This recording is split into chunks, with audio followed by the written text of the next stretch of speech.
A little bit rusty there. Hit the wrong button. It's the FCS CheckDown. Nathan McCreary, Brandon Joseph, Coach Ron Jackson back here for 2026. We're about to kick things off. Not only USA Soccer, come on USA, but it's the FCS. It's really the college football season is about to get underway. We want to go ahead and start our season here with the FCS CheckDown. And number one, guys, how the heck are you? Quick life updates from everybody. Brandon, I'll start with you. This is the first time in 3 years about this time I haven't had to move a house, so this is very good. So yeah, we're just chilling. As you can see, given my tour a day podcast last year, doing it from 1,000 different places, yeah, I finally have a permanent place relatively set up. Boxes here, in the background, kids running around. Yeah, so now we actually have the semblance of a studio being built out here. Coach, how the heck are you? I can't complain. I was telling Brandon a little bit off the air. Things going good here. Both my kids doing well. Rhino's getting married in July. Love it. And I'm might be a little out of sorts this morning on our broadcast. I've been hunting. We've got a little family of groundhogs that's moved up under my shed outdoors, and they do damage. Well, I'm about to do some damage. Hey! Me and my wife don't necessarily agree on how we're going to get them gone. Yeah. Yeah, she's out of town right now, so... so it's you get to do whatever you want to do. Yeah, it's about to work out. It's going to work itself out, no doubt. No doubt. All right, so listen, let's go ahead and get things started. We're going to go and talk about what we got upcoming, and we're going to talk about the state of the FCS. 5 burning questions to start the season.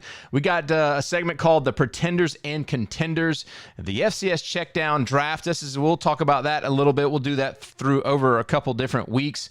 And then one thing you'll regret in November, we'll start that as well to get things started. But let's go ahead and talk about what's going on in the FCS. And I think the most important thing to discuss is the realignment that has gone on. And obviously losing North Dakota State, Brandon, is, I don't know if it was a surprise.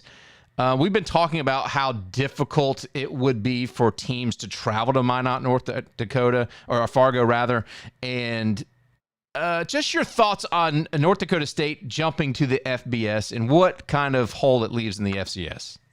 Yeah, there's multi angles to take on this. From the FCS angle before I touch on the NDSU angle. For the FCS angle, I mean, of course it's a big shot. I mean, you lose the biggest, one of, if not the biggest brand that you've had recently. But I mean, the FCS is resilient. I mean, you had Appy leave, you had, JMU, Oldham, you have all these schools come and go. It's almost a bit of a transient type of subdivision in nature. So I think the brand will survive. But in this era where more people than ever are watching college football across the board, you had a name that I would say transcended the lexicon, that went into the stratosphere, let's say, of people who kind of, they may not know exactly a lot about FCS, but if they're a college football fan, they definitely know about North Dakota State. So I think that hurts the brand as a whole, but there's plenty of opportunities for others to make names for themselves. You take a look at the championship game. Illinois State, Montana State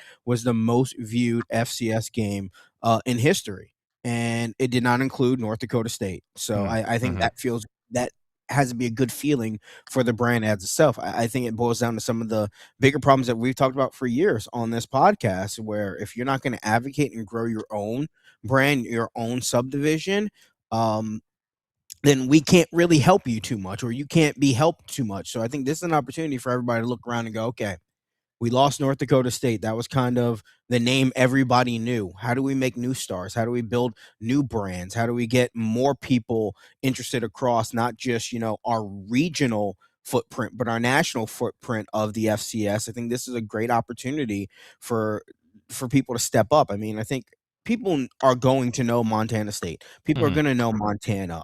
If you're a fan of college football, they're going to know SDSU.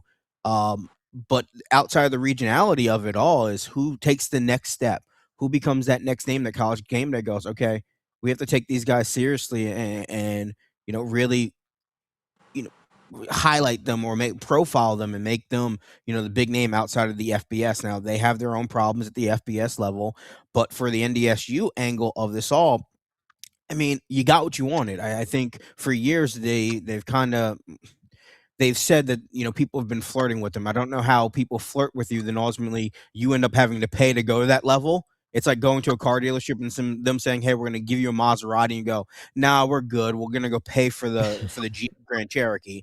I think, now we have clarity that all this speculation and BS was just that, speculation and BS. They bought their way into the Mountain West, and I think for Matt Larson, his whole premise was people were getting bored with us playing at the FCS. Well, I hope you don't get bored, playing for national championships, playing for the famous Potato Bowl, because that's what you're looking at. I think this is a weird thing where I think NDSU really believes that they're going to go into a bottom 3 rated group of 6 conference and believe that they're going to be a college football playoff contender. We have to remember 2 teams making the college football playoffs from the group of now 6, if you include the Pac-12, has been the anomaly. In all the games, I believe there's been, I had this number previously, and you could check my Twitter if I'm wrong. I believe there's 5 or 6 G6 games against power opponents in the college football playoff. They've been outscored 86-19 in the first half. So these games aren't close. So I don't know if you're an NDSU fan, need to believe that you're playing for a national championship. Now, listen, that doesn't really mean much. You finally got the invite to the dance, but the worst thing that could happen to NDSU and the FCS as a whole, because these 2 entities are still married, is if an NDSU gets the clearance from the oversight committee and they end up making the college football playoff. Because do you think the Power 4 is going to look around and go, man, NDSU coming up from the FCS, able to make the college football playoff? Do you think the Power 4 is going to look around and go, we really missed the boat of them? Or they go, hey, this is what we've been saying. There's no difference between the G5, G6, and the FCS. So let's go do our own thing. So I think for the betterment of what NDSU is trying to accomplish, you don't want to sniff the college football playoff this year, because I think that will create that level of separation that nobody wants to see between the G4, the P4, G6, and the FCS level. But for NDSU, you made it. Congratulations. You're going to get some money from the EA Sports video game. Congratulations on that. But be careful what you wish for, because you are stepping into a hornet's nest. And if, going 12-1 was not good enough for the fan base, as per Matt Larson was saying, I don't know how, 6-6, 7-5 potentially will feel for them. Yeah. It's going to be great this first year. They're going to sell out the Fargo Dome every game that they have. They're going to travel well. But I'm talking about year 2, year 3, year 4. What is that going to look like if you are still, 1 or 2 losses puts you out of any type of contention? I think that's a big thing that we're going to talk about a little bit later with the college football playoff. But I'm just saying that you went from having a long runway in NDSU to the shortest runway possible, but you got what you wanted. So congratulations. And, it's going to be fun to see how it plays out. Coach Jackson, one thing that I kind of related this to was when Kennesaw State jumped, and it was obviously a new program. They didn't really do anything at the FCS level to have a run to the quarterfinal. But a young program, they jumped to the Conference USA. They win the Conference USA last year. Surprised everybody. They get the Myrtle Beach Bowl. And I don't know if you saw, but the Myrtle Beach Bowl, there was nobody there. And all 800 folks. Yeah, I saw that. a lot of black and gold, in the crowd but that's what these FCS, and I would even say group, whatever it's becoming. This is what these schools are dealing with right now. The big money is in that playoff. Obviously, there's an expansion. Like Brandon said, we'll talk a little bit about the college football playoff, what it may mean to the FCS, but your thoughts on NDSU, and if you feel like what Kennesaw State did, and it could be a harbinger or just kind of a crystal ball for FCS teams that want to jump. The money may be better, but I don't think the fan experience is any better. And honestly, it's just not that much fun to watch a team go through the season and get the Myrtle Beach Bowl. So just your thoughts, Coach. Well, I'll be honest. I'm happy for North Dakota State. I think it's a decent move for them. I think it's more. I look at it from a different angle. I think it's more for positioning. Mhm. North Dakota State kind of reminds me of the kid that starts school uh, a year or two late, and then they hold themselves back in the 6th or 7th grade, play 8th grade ball 2 or 3 times. That's kind of what they remind me of. So I'm glad they're going to be playing more along the athletic budgets and competition that they want to play. But I think it's more kind of like what Brandon said. There's an emerging 3 levels of football. You got your Power Five, your group of everybody else, and then you got the FCS. And I think what some of your FCS teams are doing are moving up to trying to move up to the FBS level so that they don't fall into that third tier.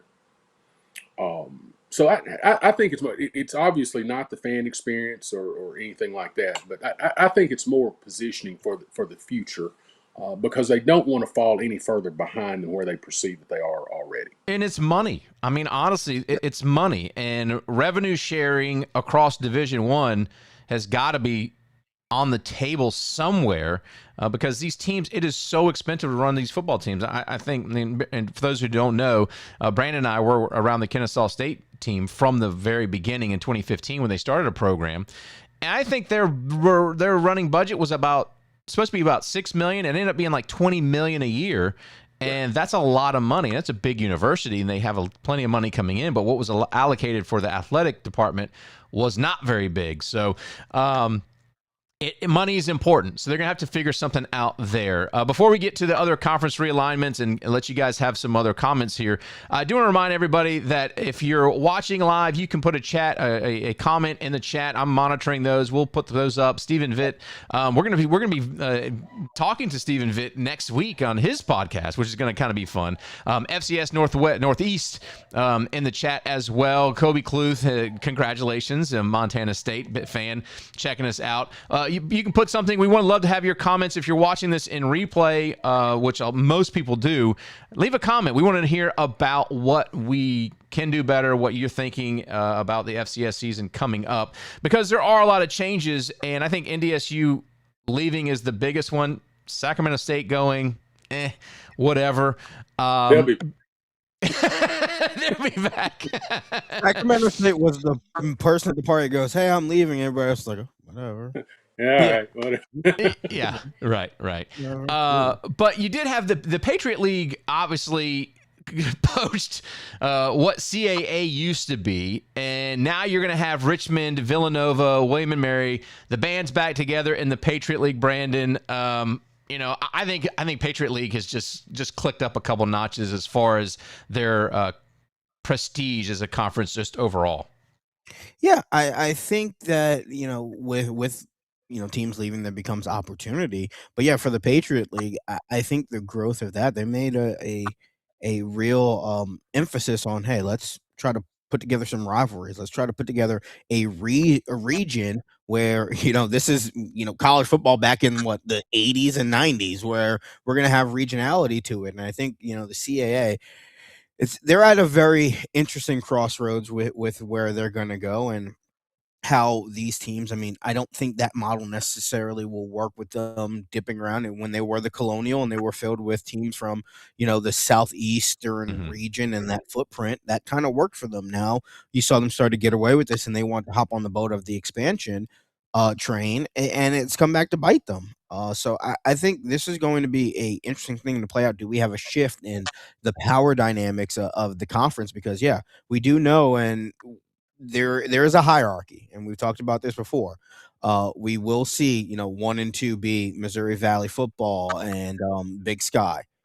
Where's 3, 4, 5 come from? I think that opportunity there is still a little bit open of what we see out of the next grouping of conferences. Coach, UAC, obviously you're close to you because of EKU. They got hit as well. You lose Southern Utah and Utah Tech, which really didn't fit into the UAC model. It seemed the WAC model, yes, but now the transition to the UAC. Little bit of tricky situation because now USC adding West Florida, which we thought West Florida probably is going to be a great upcoming FCS program and perfect for the division of college football that the FCS is. Your thoughts on losing Southern Utah and Utah Tech and adding West Florida to the UAC? Thank goodness. I hated traveling out to Utah over about 4 or 5. And let me start that all over. I have tremendous respect for both programs Sure. in Utah. They're great places, great kids, but it's tough to travel that far over a couple of time zones, and it was rough for them too. So I think they'll be much more successful where they are, and I think it's going to make the UAC much more successful too. I think the West Florida ad was a tremendous ad for the UAC, and I think they're being kind of I don't want to say selective, but they're being intentional about the way that conference grows, because it's only been in existence for I don't know 3 years now, but Yeah. it has propelled itself to one of the top FCS conferences. Yeah, So A-Sun and WAC coming together. A-Sun was probably around 7 or 8 years, and then or a couple years, and then they joined the UAC. WAC has kind of been in and out of college football for several decades. So it was I thought it was a good alliance to begin with, and then rebranding to the UAC has been a tremendous success, in my opinion. Yeah. My opinion. Yeah, I agree with that. I think the UAC needs to still probably add a team or two in their geographic footprint, and they're going to be a fine conference. I think they're one of the top 3 conferences in the country as it sits. Brandon, any thoughts on adding West Florida? I think they will take the same model of West Georgia. They have a talent-rich area, a very good program at the level they were at previously. So I think the opportunity will be there for them to, I don't want to say thrive off the bat, but I don't think it's going to be the same as, let's say, when Kennesaw started. Right. Kennesaw had to start from scratch. You have to build that recruiting base, that depth there. I think they will have that there. So I expect it to be a shorter learning curve, but without any doubts, I mean, they're going to take some lumps. This is still, a higher level of football. You're going to be playing with people who are more established, probably a little bit, bigger in terms of the size department, but more importantly, they have the depth there. Their ones may be close because Florida is a very talented state. You recruit that state well, you will have an opportunity to win some ball games like West Georgia in the state of Georgia. But where we see the difference, and I think we saw it with Rio Grande Valley last year, is the depth. When those ones start going away, you got to start digging into the 2s and the 3s, and other people have to step up. That's where you see the biggest change. I'm gonna miss saying Eddie Lee Marburger. I'm gonna miss that guy. Finally, Tennessee Tech is escaped from the OVC Big South and into SoCon. That is a win-win for everybody. Coach Jackson, what are your thoughts? Oh, that's a tremendous move for them. The OVC is still kind of, fledgling a little bit. They're gonna have to make some changes to kind of shore that conference up, and I think they're in a little scheduling agreement with the old Big South Conference. But yeah, Tennessee Tech is they've made a good move. They've you ought to go up there and see the facilities that they've put together up there. Super nice. Yeah, I actually got a chance to call a game in Cookeville at Tennessee Tech. Some massive storms came through, but the fan base was fantastic. And this is when they were not very good. And but they invited us to come over and enjoy the tailgating and all kind of stuff. It was a super, super experience. All right, so that's the realignment. Coaching changes. Sad to see Kevin Cahill go at Monmouth. He was the only coach that they had. He'd been there 33 seasons and had done a tremendous job. And Coach, I'll let you start here. Kevin Cahill, Monmouth. They're going to turn to Jeff Gallo, who was their offensive coordinator there, keeping some continuity. Just real quick thoughts on Kevin Cahill and Monmouth. Well, he's a class act. He's an icon there. He's everything that you would want in a coach. He's done a fantastic job for Monmouth. So I guess going forward, you're just going to have to say, watch your mouth. And I wish him for. And listen, the new coach that they've got coming in again brings some continuity. He's got his quarterback coming back. Frank Weaver's going to light it up this year. So, best of luck to him moving on to the next chapter of his life. He's been a fantastic ambassador for college football and FCS football, particularly. Coach, Brandon, any thoughts on the new coach there at Monmouth and Kevin Callahan? I think I said, did I say Cahill earlier? Kevin Callahan leaving Monmouth. Yeah. Yeah, I this is like the cyclical portion that we see going on in college football. But the last couple of years, it was if you're going to promote within, promote the defensive guy, figure out how to stop the offenses. Now I think we're on the trend of, hey, let's get the OCs back in there and give them the opportunity to run the program. But yeah, a legendary name there for Monmouth and a guy who, our path has crossed there before. I mean, they were on the cusp it seemed like they were ready to break through for a long time. Pete Guerrero was a guy, a running back that was very talented. He had a cup of coffee with the Jets, I think, didn't he? Yeah. In the NFL. And they just couldn't get over the hump. I think there was always that one or two bugaboos for Monmouth that really kept them out of potentially, a Final Four appearance in the playoffs, but a great coach for that area. Yeah, and a new face of the CAA, honestly, Monmouth. I think they're still in the CAA with everything changing. Sanford hiring John Gross. Chris Hatcher, his time had expired there. He'd done some great things, and I like Chris Hatcher. He's got a chance to talk to him several times. I watched him at Valdosta State. That relationship expired, and John Gross is a great head coach hire. Any thoughts on John Gross, except for that he doesn't like me and Brandon? And Coach, you hadn't had a chance to talk to him yet, but thoughts on the hire, Brandon? I'll start with you. Yeah, I don't take it personally. I mean, he had to take a couple of beatings, and we were around for that, and we were not very we didn't mix words when it came to that. But yeah, he's a very good coach. I think it's going to be the typical John Gross thing. He spent some time, I believe, at Clemson, right? During his Clemson, he was around Dabo Sweeney in that program. Yeah, absolutely. Which, I mean, I don't know. Maybe, hopefully, he learned how to work a portal because Dabo didn't. Maybe his philosophy has changed on that. But I just think for John Gross, maybe that time away from being a head coach. I mean, if he already doesn't like me, doesn't like me. I think maybe some humility, maybe some adapting to today's game will do him some well. And you don't have to be the staunch, I know everything, it's my way or the highway type. And maybe this relationship can work. And talk to some of these FCS podcasts. Come on the show. It's okay. Even if, time zones are screwed up, it's fine. Thoughts on Coach Gross? Do you know anything about Coach Gross? Coach Jackson? Man, let me tell you. Yes, I know a lot about Coach Gross. I sat in his office for a couple of hours. He recruited Rhino pretty hard when he was in high school. So that's right. I forgot. Look, he's a nice guy. The thing that I would tell you, first of all, let me do the invitation, and he'll probably come on the show. Second of all, he did great things at Jacksonville State. Had tremendous talent at Jacksonville State. He's a great recruiter. He could sell ice to Eskimos if they would let him. So I think he's the perfect hire at Sanford. Now he's gonna need a good offensive coordinator. He's more the 40,000 feet looking down at the program guy, and from that respect, he'll raise a lot of money. He'll generate a lot of excitement around that place, and he's a good ambassador for the Sanford program. I think it's a home run hire for him, and I wish him the best.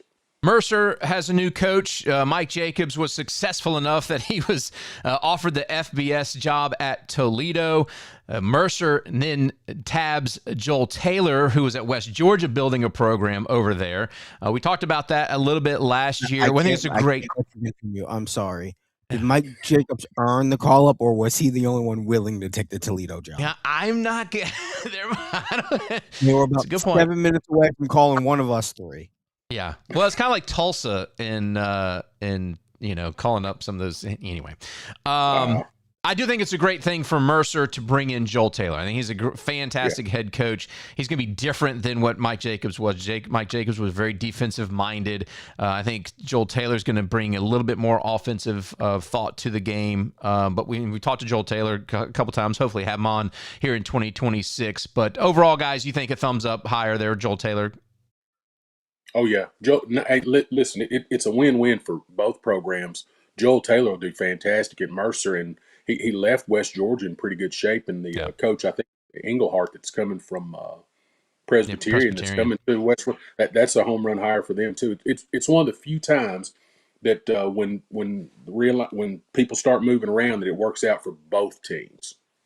And Brandon, any thoughts on Mercer? Yeah, just the one thing about Joel Taylor, it works for him because all those connections that he's made with the high school coaches around the state, with the players that he was recruiting, he's able to pick up the phone and continue on and say, "Hey, follow me to Mercer, and let's run it there." He's taken a lot of players from West Georgia to make the jump, and West Georgia was a very good team, and he's able to supplement that, bring in a couple of transfers, but his name does carry a lot of weight being around the high school programs here in the state of Georgia.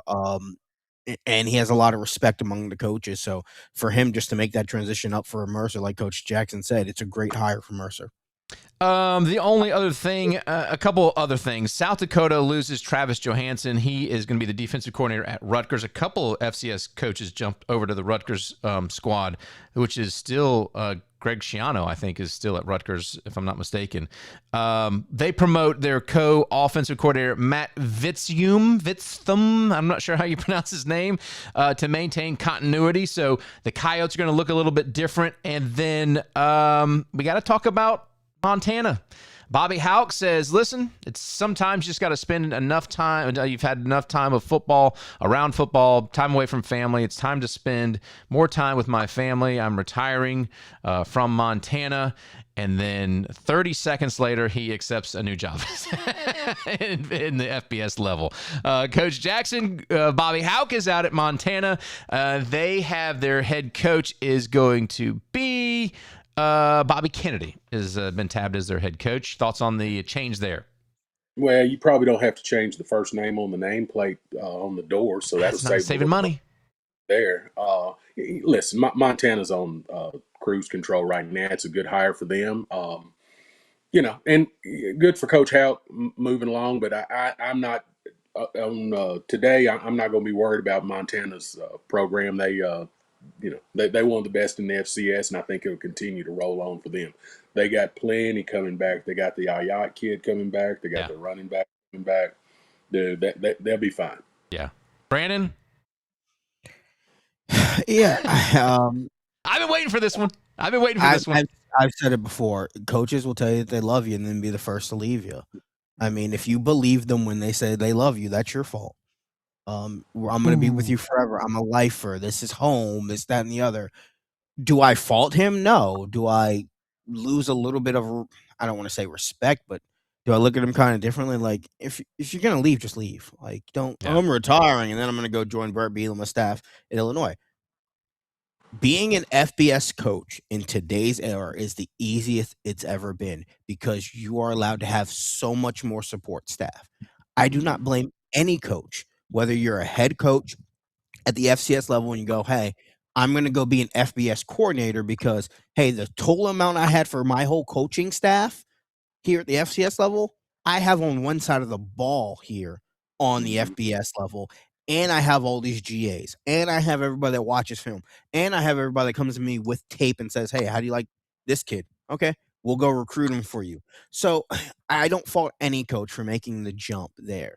It's just now it's on fool me once, shame on you, fool me twice, shame on me, I guess here. If you actually believe these coaches, when they say they love you, they want to be here for you, they will leave on the first thing smoking for about 17 cents more. Look at Brennan Marion. His dream was to be a head coach at Sac State, and for about $1.50 more, he went to Colorado. They didn't realize go-go meant something different than he was saying. Go. Like, I'm going to go for my fourth job in 2.5 hours there for Brennan Marion. So they leave you. And listen, Brennan Marion put himself in a great position to be right there if Deion decides that he can't do it physically with his health issues, to have total control of the offense, took a pay raise, has a bigger staff than he does at Sac State, no matter how much money Sac State claims to have that nobody's ever seen in this world. Yeah. But if we believe these coaches at any point, it's on us. A couple of weird situations happened when Yale's head coach Tony Reno stepped down for health reasons, and Yale was able to poach Kevin Cahill, I mentioned his name on accident earlier. Kevin Cahill had led Lehigh to the playoffs. It's a little bit of a shock move. We'll talk more about that later. Cahill was fresh off winning the 2025 Eddie Robinson Award. They must have given him as a ton of money there at Yale because he leaves a pretty good program there at Lehigh. And then Penn in New Hampshire, Ray Priori resigned after a decade with Penn, and they get Rick Santos from New Hampshire, which is a little bit of a surprise. Any thoughts on those before we move on to the next segment, gentlemen? I'm just trying to see if Kevin Cahill has kids and how old they are, because you know why you leave Lehigh to go to Yale? I know. You get that family and friends discount. No doubt about it. No doubt about it. All right, so let's go ahead and get into our next segment, which is going to be our 5 burning questions for the FCS this season. I actually have a little graphic I'm trying to find. I got my glasses. Hang on. Wait for it. 5 burning questions. Did I not? Boy, how an off season has changed. You go from not being able to see to really not being able to see. Hey, I'm just telling you, man. It's insane how bad my eyes are. All right, so while I look for this little logo, one of the burning questions, Brandon, that you want to talk about was the changes to college football playoffs and how it may affect the FCS. Why don't you start us off there and kind of talk us through what your thoughts are for those changes and how it might affect this division? Yeah, I think, with everything that is being debated, whether it's at a congressional level or, just a Grapevine, Texas level, which is its own political atmosphere, it does have an effect on the FCS. I mean, whether we settle, right now we're at 12 at the FBS level, whether we go to 16 or 24 as the Big Ten wants, the one thing that they are not having the conversation with, and let's clear this up for any trickle-down NDSU fans that are around, trickle-down, for anybody else, they are not going to do 10 auto bids. None of these conversations, I have it on good authority, and you could also quote everybody, they're not going to do 10 auto bids. This is not going to be a replication of the FCS playoffs. Right. And honestly, there's a lot of people at the FBS level that look at it and go, why do you allow a non-scholarship league to play for your national championship?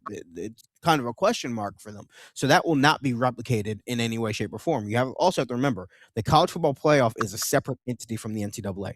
The NCAA has to allow, every league that meets the criteria. So the Pioneer League meets the criteria. Even though they don't hand out scholarships in football, they are a scholarship in every other sport. So that's why they are a Division I conference. The NCAA, by their bylaws, at that level, they have to afford the opportunity to everybody in a sanctioned championship that they put on. That's why the Pioneer League plays in the FCS playoff. College football playoff does not abide by that. So with this factor in there, and we've seen it for John Summerall, who left Tulane to go to Florida, and Bob Chesney, who left James Madison to go to UCLA, and Charles Hupp, even at Memphis, has even said, we don't know if on a year-to-year basis there is more than one G6 team that deserves to be in the college football playoffs. That's pretty damning from two coaches that played in it, both got blown out and lost, and one coach that is in it. So I don't believe in any stretch of the imagination where we see this mythical thing where 10 auto bids get in, every FBS conference is represented. What does that mean for the FCS? If what you are believing is true, and a lot of these conference commissioners, especially at the G6 level, are looking around going, hey, is there money?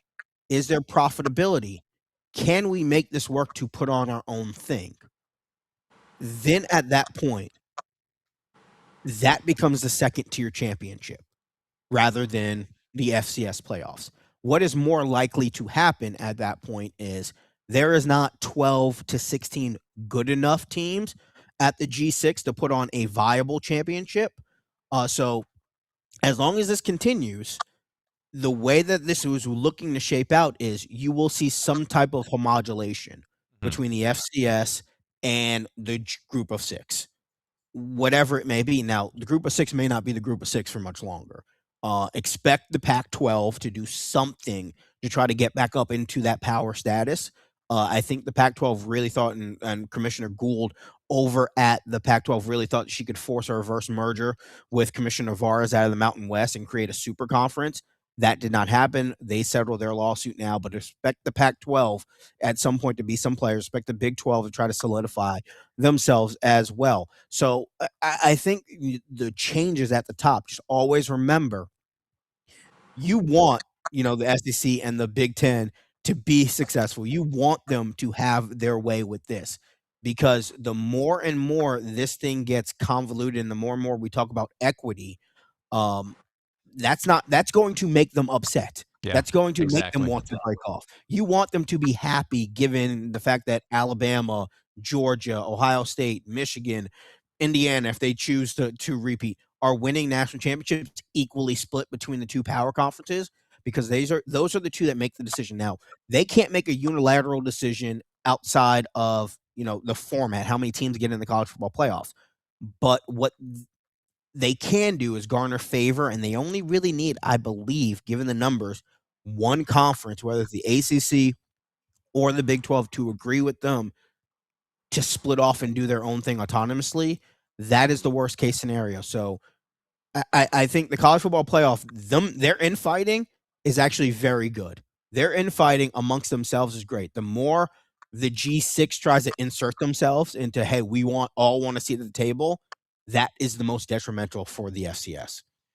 And they're saying that you have Kirby Smart saying the things out loud now as something's got to happen. We need our own space. And I think that is, that's a little bit shocking that quiet, Stephen Vitt talked about this talk of G6 playoffs. These SEC, the big guys are also saying things that they hadn't been saying out loud for years. They're saying it out loud now, Coach Jackson. Yeah, really quick. If the money's there, all of these coaches will do it. Right now, one conference, and the money gets paid out in the college football playoffs to the conferences, gets $4 million. So, granted, by some amazing thing last year, the Sun Belt and the American got $4 million each for their teams making appearance. No disrespect to the MAC, but do you really think the college football playoff is going to give the MAC at minimum $4 million under any way, shape, or form? I love MACtion. I mean, we went to a MAC school. Yeah. It was great. It was a beautiful town, great campus. I would move to Cuyahoga Falls, Ohio. That was an awesome place. There is no way, in any way, shape, or form, Alabama, Ohio State, Michigan, Georgia, or anybody like that is going to cut a check to the MAC for $4 million. Yeah.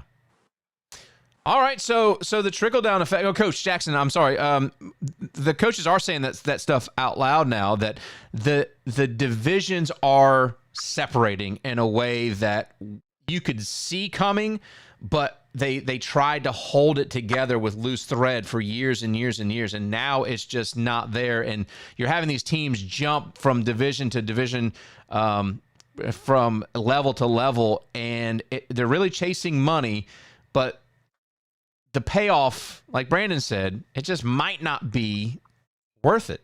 There's a lot of money going around here. Yeah, well, first of all, I don't give two squirrel farts about the FCS playoffs. I hope they go to 24 teams. You mean FBS? FBS, yeah. Because if you don't care about the FCS playoffs, we're yeah, man, I do give, yeah, but I really don't. I hope they go to 24 teams. If they go to 24 teams, none of them invites are going to North Dakota State or any of them other or lower level teams or anything like that. And you really wouldn't want that. I mean, you don't want it. No, you don't want that. I mean, whoever the number one FBS team is going to beat the ship high in transit out of the number 25 team that they face. That So from a competition standpoint, yes, it's going to happen. They're going to go to 24 teams, and it's going to be the Big Ten, SEC, and whatever the Power Five. It's going to be 25 of those guys. Everybody else is just going to have to figure out where they fit in. Well, don't you think they'll bring in the champions of some of those Group 5 schools? To do what? In what way? In the college football playoff? Yeah, in some kind of playoff. No. Like you don't think so? It expands to 24. Do you think they're expanding for 24 teams to invite Tennessee or Western Michigan? No, I understand I understand the 20 18 top FCS Power 4 teams are going to get in. But if they give 6, 7 of the conference champions an opportunity to go play a big boy, and the whole reason we love March Madness is seeing freaking St. Bonaventure knock off Duke or whatever the case may be. That I think is the idea. And if you see a Kennesaw State win the Conference USA and get a bid to a playoff, I'm not saying it's likely to happen, but you will rile up the fans of a Kennesaw State program or a North Dakota State program that always has a great fan base to have that opportunity. And you guys don't. Your contention is that it is not going to happen. Well, and if it by not happening, it's not going to draw the FCS teams up more. I guess is kind of linking it back. It's not going to happen. It's not going to enjoy FC because, and we see this across. You can take the sample size of basketball. You may see a St. Bonaventure beat Duke in a regular season game. And that's perfectly fine. And you get those. If you take the power and the group of and you match them up in basketball, you will see, plethora of wins for, the G5, G6 conferences as opposed to power conferences. That's just how the sport works in basketball. In football, we've seen it time and time again. The anomaly is, and it may be, for every Appalachian State being Michigan, we see, Mercer getting drilled at the end of the year in the SEC charity weekend. Yeah. And that would be necessarily the case per se. Kennesaw State would get a draw of, let's say, Ohio State, and that game would be over at halftime. Yeah. And Ohio they State lose to Ohio State 100 out of 100 times. I get that. Pretty well against Indiana for about a quarter and a half early in the year. Yeah. How do we think that game would have went? Yeah, how do we think that game would have gone if Indiana said, hey, we must win this game to advance to the next round of the playoffs and lock in? Yeah. It's a totally different ball game. So I think all those coaches know it at the top there. All the coaches at the group of 6 level know that there as well. So I think the best case for them is say, hey, we can put on our own playoff that will get eyeballs if the TV windows exist. And why not take the champions of the FCS as well? And let's figure something out, because you remember what's going away from the SEC.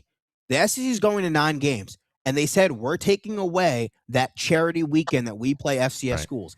That's a lot of money that is going away. Tennessee was stroking a check. Alabama, Georgia, stroking a check to FCS schools every year that accounted for millions of dollars across the conference. And now the ACC is going to an extra game. You're going to see these power conferences play within themselves. So now these group ofs are going to need to, or the FCS are going to need to find money elsewhere. Do you play the group of schools, or do you just kind of say, hey, before they can create a super league, let's create our own quote unquote super league where we take the best, and I'm sorry, the Pioneer League, you're not going to be included in this. We take the best of what we have at the FCS. Yeah. We take the Big Sky. We take the Missouri Valley Football Conference. We take the Southland, and they play the American, because the matchups would be a whole lot closer between, Memphis, if they win the American, and Montana State on a week-to-week basis. I'd watch that. I'd watch Memphis versus Montana State. I don't think it'd be that big of a gap, and I think you can get to a point now where really, what is scholarship limits at this point? I mean, you could take a 80-year-old if they want to play, or somebody. You could take Patrick Mahomes. I mean, Texas Tech, if it doesn't work out with Brendan Sorsby, they may go back to Patty Mahomes. All right. Well, I mean, it's an interesting conversation to have, certainly, and the unknown has always been what kind of shakes the conversation up.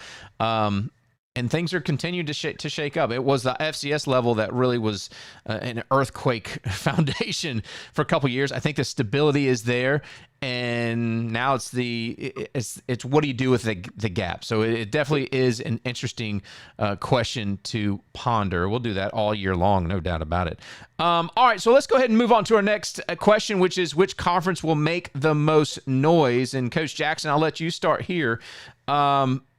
Conferences have been changing and shuffling a good bit about, and matter of fact, when you type into any type of news thing, FCS news, realignment is what's happening, and that's the top story in the FCS. So what conference do you feel like will make the most noise, whether it's on the field, off the field, or whatever you would interpret that as? You know, I struggled with that question because I wasn't sure what we meant by noise. Not squirrel farts. We're talking. I got you. Well, Gotcha. in my mind, I think that the UAC is going to be the conference that makes the most noise. You're going to have 2 or 3 teams that are vying into that top 10. Maybe you got one that'll get in the top 5. If you look across the schedules, they've got opportunities for several upsets, and they've also got an opportunity, I think, for one team that they think is really, really, really good to be really, really, really bad. Yeah. So I think that they will. Now, again, I think they'll make the most noise. I don't know that it'll be the most noise heard around the country or anything like that. Sure. But I do believe that there will be a lot to keep up with on a week-to-week basis in the UAC. I'll jump in here. I think the SoCon is probably going to make some noise. I think Tennessee Tech moving over, Mercer, new coach, Western Carolina made some noise last year. In my opinion, I think the SoCon is primed to step in. I like the call on UAC. That was kind of where my initial reaction went. But then I started looking at the conference realignment and saw. And by the way, I think the UAC gets stronger by losing Utah and bringing down West Florida, which is not going to be a full-fledged UAC team this year. But I do think they've done some great things. I think they're going to be a much more powerful team with West Florida in there. But SoCon for me, Brandon, I think they just got the teams. Adding Tennessee Tech is a huge deal for that conference. Yeah, and for me, I think, it's going to go one or two ways. It's either going to go, hey, we're still around, we still garner respect. That's the CAA, or it could go noise as in that little Titanic submersible that made that imploding noise underneath the sea where it goes bye-bye.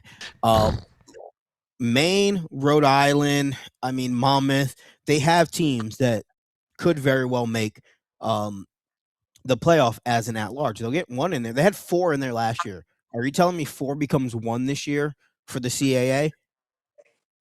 They lost a lot of pieces, but I cannot say within my heart of hearts that the committee will go and look at that and go, hey, they're going to be on the same level as some of these, smaller conferences and only get 1 bid in there. I think there will be games to be had between a Rhode Island who may have one of the top 5, and we'll talk about this, players in the FCS. Maine, they play good football. Monmouth, they've always found a way. Can Campbell be something again? I don't know, but Elon, they've always been that team that you talk about late in the season. Like, hey, Tony Trigiani. They can get them in there. So I think the CAA has the ability to get maybe 3 teams in there still. And remember, there's going to be 1 more bid. Yeah. I don't know necessarily if that North Dakota State bid immediately goes back to the Missouri Valley Football Conference or if they open it up to go somewhere else. But I'm saying there's 1 guaranteed open spot available for another at-large team, and maybe, the CAA can still garner 2 at-large in addition to their conference champion. Yeah, that 3 go away at the end of the year. That 3 bid is really a goal for most of those conferences. I think UAC's got a chance, like again, SoCon, outside of Big Sky MVFC. All right, Coach, did you have a final thought? I didn't mean to interrupt you if you had something. No, I'm thoughtless. Okay. Up next, we're going to do a transfer into the FCS that you're really excited to see. And I just want to encourage everybody to go over to Sports Illustrated, where they have a fantastic article. It was done a couple months ago, but it was Timothy Rosario, who we had on the show last year, top 30 FCS transfer portal classes in 2026. Go check that out. It is really, really fascinating. He did a great job on the article. And one person that I pulled from this article that I really, really liked is this young man right here, Eli Ennis. He's a linebacker. He transferred into SFA from UAB. Well, he spent a season at Nicholls State. He was the Buck Buchanan finalist at linebacker when he was at Nicholls State. And then the year before that, he was on the Jerry Watch Award list, transfers to UAB. He's coming back to the FCS. Eli Ennis, 6'2", junior, 220 pounds. I really like this kid. Linebacker, and SFA hit that transfer portal, and they did an amazing job in bringing some talent in. So this is my transfer to watch. Mark him down, Eli Ennis from SFA. And Brandon, I know you got a young man you want wanted to see as well and talk about as your transfer to watch. Someone I hadn't really heard about. Who you got on the board? Yeah, he's somebody that graduated high school in 2021, played his last high school football game in 2020. That's Jake Garcia. If you know the name, he was a top recruited quarterback. He's now ended up at Furman. He spent time with Miami out of high school, Missouri for a year. Then he went to East Carolina, started a lot of games for East Carolina. Spent last year as a backup in Michigan, and he signed up knowing that he was going to be the backup quarterback at Michigan, wanted to redefine his skills. This kid, he can throw the ball. The biggest problem that he had at East Carolina was he was very loose with the football. He threw it in places that he shouldn't have thrown it, through a lot of interceptions.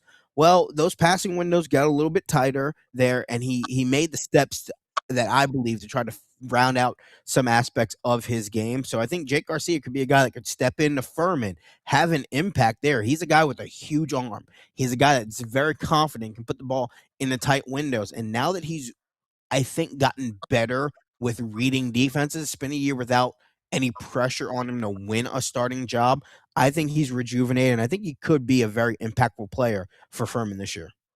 Coach, when I asked you, you had a couple players to watch, but I'm going to pop this guy in here because I think he probably was the most interesting person you threw out there, which is Teron Dickens. Western Carolina commits to UNC and then decommits, and you feel like he might have a landing spot in the FCS. Yeah, I believe he's, and I don't know what it is with him. Obviously, the young man is immensely talented. Could have come back to, I thought he would come back to Western Carolina and finish up with Coach Bell because Coach Bell's done a great job of developing him. But he chose to move on. He was going to North Carolina, and something happened there where he couldn't get in. I don't know what it was, but nonetheless, he's not going to North Carolina. And the last I heard, he was going to transfer to Tarleton State, which would be a tremendous addition for Tarleton State because Tarleton needs a quarterback, but he's not on the roster yet. He could, instead of being at TSU, he could be at DCU right now, which would be a shame. But listen, he's immensely talented when he gets on the football field. Whoever he shows up for is going to be better at the quarterback position, but he's super talented. I don't know why he's still out there this close to the season. Well, and throw this out there to both of you. What does it mean that he's still in? I mean, I've looked at every single transfer portal. Like Hero Sports does an amazing job of updating their transfer portal every single day. He is not listed as transferring to Tarleton State. He's not on their roster on their website, but there are links to him on social media about him possibly going to Tarleton State. Of course, they lost Stone Earl from last. Was it Stone? Not Stone Earl. Who was the quarterback? Victor Gabalis. Yeah, Victor Gabalis last year. And so, what does it say about him that he's still and hasn't committed yet with these camps opening and things that are starting to get underway, Coach? Well, to me, it says two things. One, either academically he can't get eligible, or two, he's a royal pain in the ass. Good point. So, and again, there are some players that their attitudes outweigh their talent, but last year he's one of the best quarterbacks in the FCS. There's no reason that I can see. Got nicked up a little bit, but yeah, he was unbelievable last year. Brandon, your thoughts on Teron Dickens? Yeah, this could be, an enrollment issue. He had not practiced with the team. He had not stepped foot on campus. That's why he could jump back into the portal.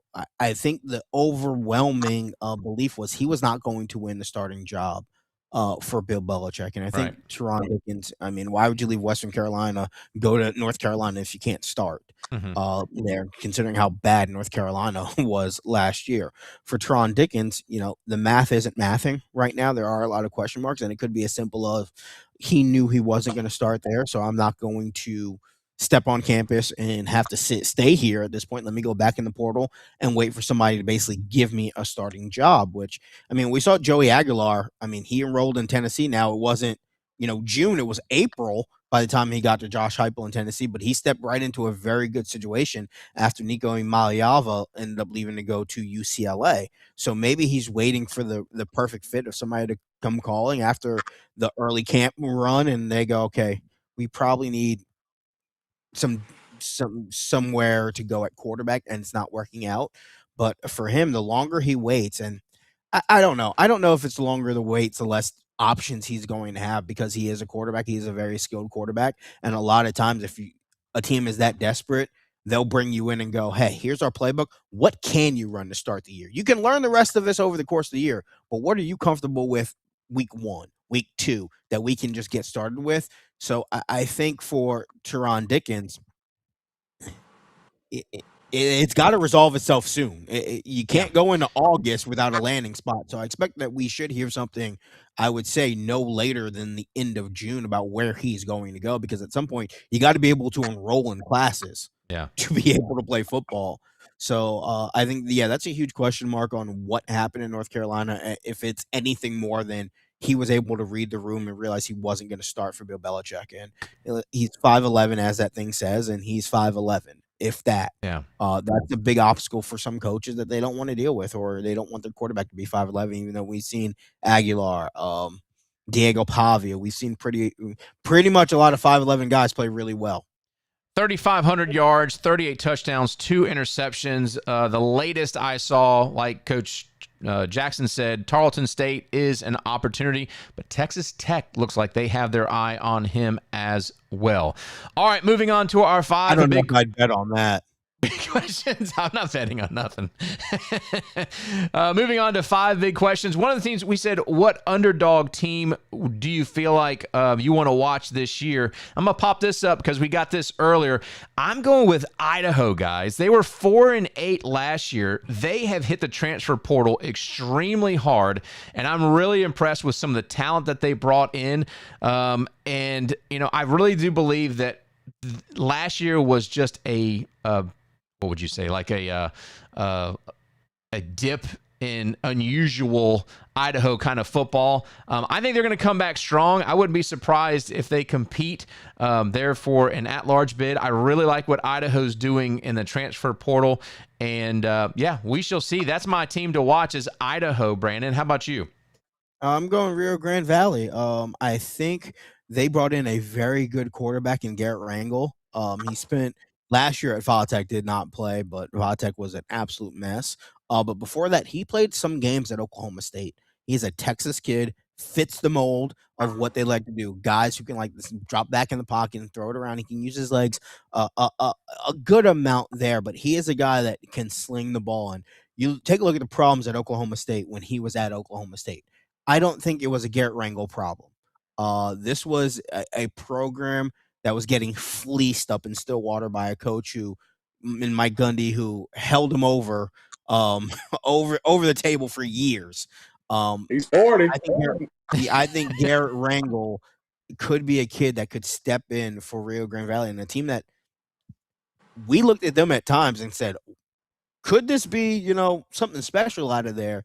And he can replace what they lost at quarterback and supplement them very well. They have weapons, and he could really profile them. All right, Coach Jackson, you went with Austin Peay, which I really like the pick, actually. Chris Parsons coming back, talented young man. Well, not only is he coming back, most of the team's coming back too. They wasn't hit too terribly bad with transfers. Jeff Ferris is a young coach who's doing really good things there. He's got a good staff in place. I like, they're probably not going to be the preseason pick. I assume in the UAC, Tarleton will probably be the preseason pick, and Abilene Christian will probably be number 2. But I will pick Austin Peay to win the UAC this year. I think they are, they're good. They're pretty good on defense. They're pretty athletic. I think Ferris does a good job. Parsons coming back was a huge thing for them. They've got a running back. He's an FBS transfer, but he didn't transfer out, and he came back this year too. So I look for Austin Peay to make a lot of noise this year. Yeah, I was going to see if I could find out who that. I typed in autism P. That's a different thing. Trying to see. Yeah, in a lot of ways too. Yeah, trying to see who that running back is that you were referencing. I tell you what, Chris Parsons probably was one of the most fun players to watch, and kind of came out of nowhere last year. And Corey Richardson, who was the kid? You know, I don't see. if you're asking me names right now, I'm gonna be wrong. Yeah, they may not have him. They may. Yeah, you said he was there last year. Anyway, we'll move on. All right, so that's something to keep your eye on because of some of the hype, I guess, that's going around. We'll see. Idaho has been terrible outside of Jason Eck being their head coach. Idaho was a bust last season. Their schedule is brutal next season. Oh, I think FCS Northeast doesn't like my pick. I just really love what they've done in the transfer portal. 4-win team. That's called an underdog. You know what I'm saying? That's called an underdog. A UTRGV. He's laying the groundwork for 2027's underdog team to watch. Yeah. What the heck, man? Listen, and if they don't hit, I go, well, they're 4-10 last year. 5-10 is it's much improved. I'm interested to see what UTRGV is their atmosphere is like. I thought it was everybody needs to compete with them for pregame and postgame atmosphere around their campuses. Yeah, no doubt. One of the other 5 questions that we had was the best quarterback in the FCS right now, and let's see if I can get this to work. Really quick, while you're searching, yeah. Put on your glasses to see. I would recommend there to FCS Northeast comment that you just flashed it. The G6 needs to send the top 2 teams to the P4 playoffs and start G6 playoffs. My only retort to that is, what's the payout? What's the payment difference? Why would I go take one game that I'm more than likely to lose versus the game I can win? Now, that is more palatable if you tell me I personally get a check rather than my conference gets a check that we have to share. Sharing ain't caring if I'm the one that's got to get beat up for it. Yeah. So I think that's not a bad idea. It's just the financials. The math has the math, as they say there. Or else, if you're, let's say, Memphis, why would you go get beat up by Georgia or go beat up on, no disrespect, go beat up on the CAA champion, right, or go beat up on the MAC champion if you can. So the question we asked was the top returning quarterbacks, and here's the top 6 that I had based on yards and quarterback efficiency. Brandon, you mentioned Justin Lamson. I don't know that anyone can say that he's not your top. I mean, national championship, what he did, putting that team on his shoulders in a very, very contentious game against Illinois State, and the championship, to me, just raised his stock way up. I think Justin Lamson is probably the best returning quarterback. Just your thoughts on why you'd select him. Yeah, I mean, for that matter, how many times do you across all levels, get a national championship winning quarterback to come back in the same system? No major changes in terms of the staff. You have your head coach there. Everything's in place to try to duplicate. This is something that we've seen from, let's just say, the big dogs right. Year after year. That's what makes them so successful. And they have that continuity, to have that continuation there. And for Lamson, he's in a great situation, a great environment. And there are going to be pieces around him that have to be replaced, but he is the one of one there at Montana State. Coach Jackson, I think you went with Kelly Ayotte for your best returning quarterback. Your thoughts?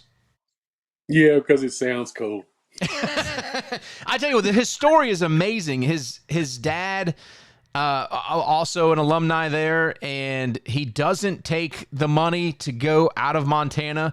Obviously, he had a chance. The head coach leaves. You got all the reasons in the world to go make some NIL money. He stays at Montana. Yeah, and he's kind of like Lamson. He's just got to put the team on his back most of the time. Uber talented kid. He's a good young man. So he's the Lamson's a little bit better build, a little bigger quarterback, but Ayat's the total package for me on and off the field. And not saying that Lamson's not a good guy off the field. I'm not saying that. I'm just saying that Ayat's got a good story. He's got literally he's the face of the franchise. He is Montana football. Over 4,000 yards passing last year, 33 touchdowns, 9 interceptions. I mean, hard to argue, doesn't have a national championship. That's the only thing he doesn't have, and we'll see how it goes. We mentioned Chris Parsons there at Austin Peay. Bo Brungard obviously raised a lot of eyebrows as far as I missed a couple of chats here, sorry. As far as the star power, Bo Brungard was fantastic last year. Devin Farrell also for Rhode Island did an amazing job. He had 3,745 yards passing, 24 touchdowns, and 8 interceptions. But I put Colin Hurst in here, guys. Transfer from Presbyterian. He's going into that Steve Englehart system there at West Georgia. I think he's a very, very good quarterback. The question is, can he translate that into a little bit higher competition as far as UAC football? But I definitely like what Colin Hurst brings to the table. Brandon, if you got any thoughts on any of these quarterbacks, go ahead. Yeah, I think for Brungard, I mean, the stats are there. I mean, in terms of this being a team game there, I think Youngstown State's biggest problem was they couldn't stop a runny nose most times last year. So that makes it really tough. Like, how much of that, if you just take Bo Brungard and you put him on Montana State, Montana, South Dakota State, they're probably in the national championship game. I think Youngstown State has a lot of issues around there as well. But yeah, in terms of talent there, I agree with the whole list. I'm interested to see what somebody like Colin Hurst could do moving up with his coach in place there, have the system in place that they know, and does it translate? Because West Georgia did lose a lot of important pieces, especially on the offensive line there. That went with Joel Taylor to Mercer. So I think that's going to be the big problem for Colin Hurst, at least early in the year, trying to get that cohesion on the offensive line. All right. Yeah. I mean, some great quarterbacks there to watch. And one of the things that we're going to do here in 2026, the preseason, is we're going to do a little FCS draft a national championship team with a quarterback, running back, wide receiver, our defense that we like from different teams, special teams. We're going to start with the head coach here of our FCS Checkdown draft. Chat, get involved if you want to. I'd love to know your thoughts on, who you may like to be the national championship type coach. Coach Jackson, I'm going to let you choose. If you had to pick a national championship or a championship coach for your team right now in the FCS, who would you go with? Who would be your top pick? So, and the way I understand we're doing this, we're building a team from scratch, right? Yes. Give me Kobe Carthel. Ooh, I like the pick. Give me Kobe Carthel from Stephen F. Austin. That son of a gun can recruit.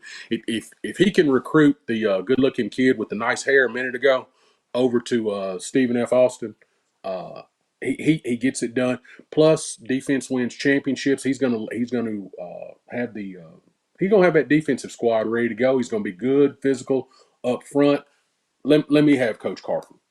All right, Brandon, if you had to build one, by the way, we'll kind of bring in the chat and kind of discuss who our coach is next week. We'll reveal that and then go on to probably our quarterback or something, our defense. I'm not real sure. Now, Brandon, I need to add this, Nathan. Yeah. If we're going to play football, I'm taking Coach Carthel. If we're going to talk to some folks in a nice setting, I got to take Coach Began. Yeah. I kind of thought that'd be the first one, but we'll see. Brandon, you're coaching FCS. I kind of had it pegged that Vegan would be off the board. I really thought that. I think that is, I don't want to say the lowest hanging of fruit there to go there, but another name, and we can talk about this. I love TC Taylor from Jackson State. Good call. Great offensive coach, a great ball coach. I mean, Jackson State isn't necessarily short on resources given, the HBCU environment. They're one of the more resourceful or have the more resources. But in terms of, what we see across the landscape of the FCS, they're not on the same level as some of these powerhouses. If he's, I would say at one of these blue blood type schools, they're in the playoffs every year. They're, quarterfinals, semifinals every year. He's a very good coach, a very good offensive mind, and he just has a way about motivating kids in his locker room. I'm going to take the obvious and go Brent Vegan. I mean, I thought that, like you said, Brandon, I thought he'd kind of be off the table. But national championship coach, I mean, I think he showed not only the loyalty to Montana State, because obviously he's had, over the years, he's had an opportunity to leave, but he's decided to stay. National championship coach, and he's been on our show. He's never turned us away. He understands the marketing aspect of what he needs to do as a head coach, and talking to podcasts and being the face of Montana State football. So I think Vegan is going to be the obvious choice. Chad, if you got a thought on that, we have a couple people in the chat. Kobe says Lamson proved it on the field. Fighting about Bo Brungard in the chat right now. Yeah, I know, but okay, but if you go look at Bo Brungard's numbers, I get he won the Walter Payton Award. I get it. I loved watching Bo Brungard play. I don't think up against the same kind of competition.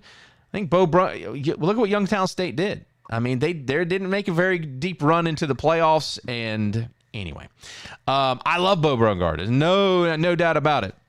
Mark Ferrante is a great call, FCS Northeast. Mark Ferrante, tremendous there at Villanova. You have tremendous experience. And I'd even go Will Healy. If you're going to look at a young up-and-coming head coach, I think Will Healy is for ETSU. Watch out for ETSU. They were my second team that I was looking at for an underdog. I just think that they've got too many question marks at quarterback and running back, and they need a wide receiver to step up offensively. But Will Healy's a fantastic coach. So all right, take Mark Ferrante in the month of November. Ooh, Still in November. He doesn't lose in November. He doesn't. No, he does not. All right, the final thing that we've got on tap for everybody is one thing you'll say today that you might regret in November.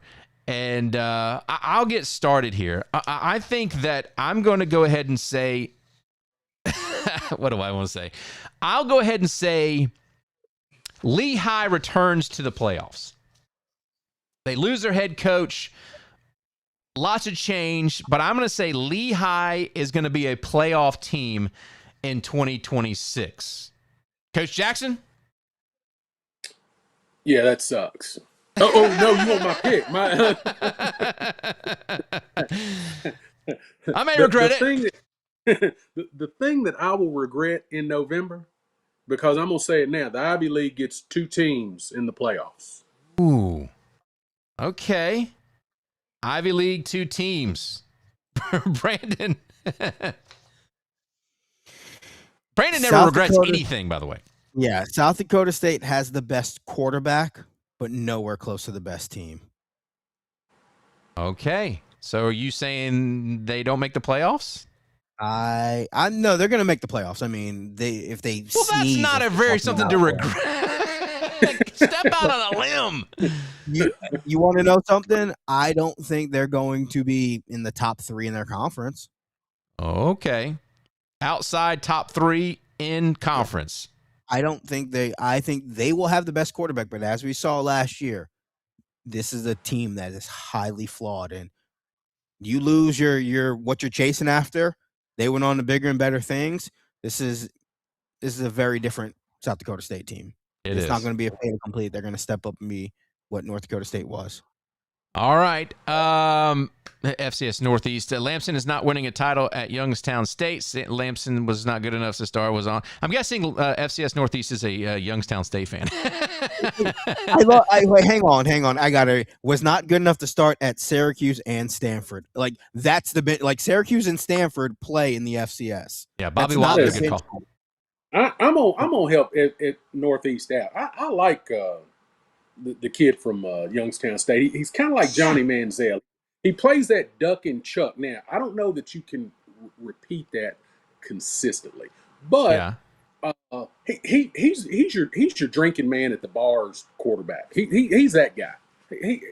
So he's tough. I think y'all are missing the boat on the Youngstown on Brungard. I think he's a very talented quarterback, but if I'm taking a quarterback to lead my team right now, I mean, he's not first, second, maybe even third. Maybe he may fit in at fourth. I don't know if Chris Parson is third, or I would take Devin Farrell ahead of him for sure. If Teron Dickens comes back, that's a toss up there. That's a toss up. Yeah. Well, let me add this on Farrell though. He throws for a lot of yards, a lot of touchdowns, but he's only really got one receiver that he throws the ball to. Yeah.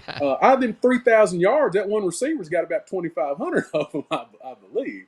We'll see. But I like Brungard. He's the guy that he's the. No, I don't know if triggered, but no, I think he's saying Northeast got a little triggered. Right, Bo Brungard's not. Yeah, dude. Or I got triggered. I don't. He's the Johnny Manziel of the FCS right now. Well, listen, Bo Brungard is in our top 6 quarterbacks, 1 through 6. It was. I think you're having a hard time saying Lamson and Kelly Ayotte. I mean, the stats don't lie. You're talking about efficiency and all that good stuff. Chris Parsons, dual threat. Bo Brungard led his team to the national championship. He won the Natty. Yeah. Walter Payton Award. Congratulations, winning a Natty. Yeah. And leading the team to win the Natty. Again, it's not an indication that Bo Brungard's some scrub off the street that couldn't start, right.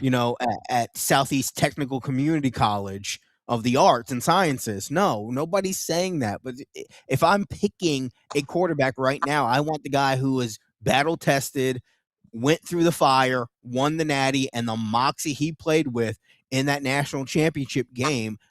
I don't care if he finished dead last in Walter Payton Award winning. That showed with talent and what he was able to do. He's up there. Yeah. So change the teams. If Brungard played for Montana State, and Lamson plays for Youngstown State, does Youngstown State win the national championship, or does no?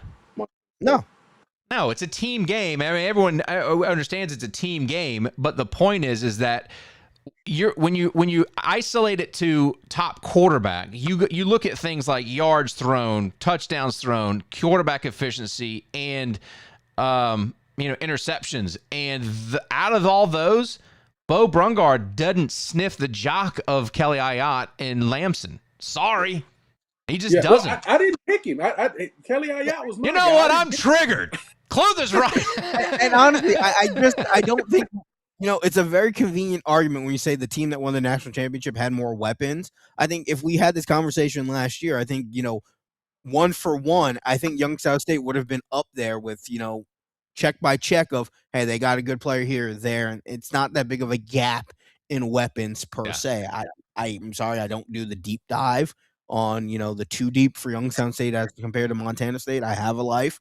I would like to see my wife and kids if I did this for every argument. I think you need to stop seeing your wife. Number 3's on the way in a rapid succession. I don't know what's going on over there. So I just think, it's not like we're calling one guy a bum and the other guy the greatest quarterback to ever live. This is preseason ranking of returning quarterbacks, and one is 1 and 1 is 4. That's the passion, though, you want out of your fan base, though. That's why we love the FCS fans and the fans that watch FCS Checkdown, because they bring it. They're not triggered. They're just passionate. I love it. FCS Northeast, you have been awesome in the chat today. Colby, thank you so much. Stephen Vitt was also in the chat. I think we're going to wrap it on that. I think we'll wrap it on that, gentlemen. We've been going for an hour and 19 minutes. It is back. We're going to be trying to do a episode a week if we get to it. We're going to be on Stephen Vitt's podcast. Check the socials. We'll kind of put the information out there when we can. Final words, Coach Jackson and Brandon. I'll start with you, Coach. Man, I'm just looking forward to the season. I cannot wait for the next 60 days to go by. I've already got my season tickets headed up to Richmond. We're going to make most of the away games. I need to throw a shout out there to the North Alabama group because they got a brand new stadium. I'm going to go check that out this year. We should go together. We should go together. I need to get up there and see you, Coach. You're not too far away from me, but we should go. We should find a way to go together. That'd be amazing. Well, I think I can get us pretty good seats and all that. Give me the dates you're going. Okay, I will. I'll text them to you. I don't know them right now. I don't know what I'm doing tomorrow, much less here in a couple of months. We got over 300 followers. I'd love to see a group of us go down or go over. Florence, Alabama's not. Got a great tailgating spot. All that good. It's a fan. Anyway, let's do that. I'd like to go to I'm going to North Alabama to see that new stadium they got. All right, Brandon. Final thoughts on episode 1. Yeah, really, really excited to get the season going really quickly. If you know anything about FCS football and even FBS football, a good man passed away, Warren Beelan. He played at Wake Forest, Wake Forest Hall of Famer, was a longtime coach at Howard, a position coach, passed away due to pancreatic cancer. So I got a chance to get to know Warren very well during my time in Winston-Salem. So just want to give thoughts and prayers to his family. Definitely. Thank you for mentioning that. I appreciate it. Ending the show on a down. But listen, you guys. No, honestly, obviously, it is a loss. I'm glad you mentioned it. We're going to continue to do this through the preseason, up to the kickoff, and through the 2026 FCS season. If you're watching again in replay, please like and subscribe to our show. We're trying to grow this channel and bring the best FCS coverage. We're going to have interviews with players and coaches, as we always do. We also bring fans on as well. Hopefully do some cool things. Only run guard apologists may enter the chat. Exactly. All right, gentlemen. You guys have been great. Chat, you've been great. Thank you guys so much. This has been the FCS Checkdown for Coach Ron Jackson. For Brandon Joseph, I'm Nathan McCreary. Is easy for me to say. I'm Nathan McCreary. We'll see you next week on the FCS Checkdown. Yeah.